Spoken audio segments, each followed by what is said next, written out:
Bonjour, je suis Serge Bellet, vétérinaire, et nous allons parler des vaccinations du chien. Quand il est arrivé à la maison, quand vous avez donc choisi sur quelle race vous voulez démarrer, en général, votre chiot a ses premiers vaccins. Les premiers vaccins, c'est la maladie de Carré, l'hépatite et la gastro-entérite. Il faut faire un rappel un mois après de ces trois maladies, maladie de Carré, hépatite, gastro-entérite, auxquelles ensuite on ajoute la leptospirose, c'est ce qu'on appelle le typhus du chien.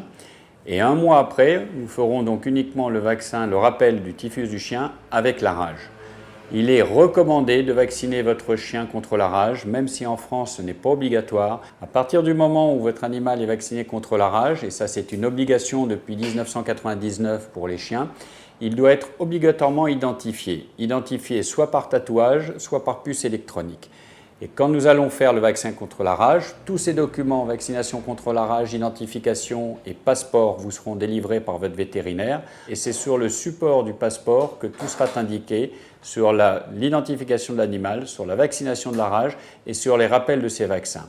Le rappel des vaccins est un rappel qui est annuel et qui doit être fait régulièrement pour garder la protection de votre animal. La protection de votre animal, la protection médicale, c'est de la prévention et la prévention, elle se fait par les vaccinations. Il faut continuer à faire ces vaccinations jusqu'à la fin de la vie de votre animal car en vieillissant, il devient plus fragile, donc plus réceptif.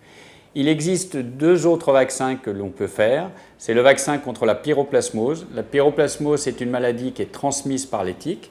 Mais ça n'empêche pas l'animal d'attraper les tiques, ça protège l'animal contre la maladie transmise par les tiques. Et là, c'est deux injections à faire à un mois d'intervalle et toujours pareil avec un rappel annuel.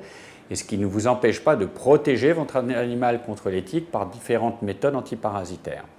Et si votre animal doit être ou en garderie, ou en chenil, ou en contact avec d'autres animaux, il existe aussi le vaccin de la toux de chenil qu'il est recommandé de faire à partir du moment où votre chien va vivre en collégialité avec d'autres chiens, de mâles ou des femelles. Donc faites vacciner votre animal. Un animal vacciné, c'est un animal protégé. Tequila et Serge Bellet ont été ravis de vous donner ces différents conseils pour que la vie soit la plus agréable et la plus douce possible avec votre nouveau compagnon. À bientôt.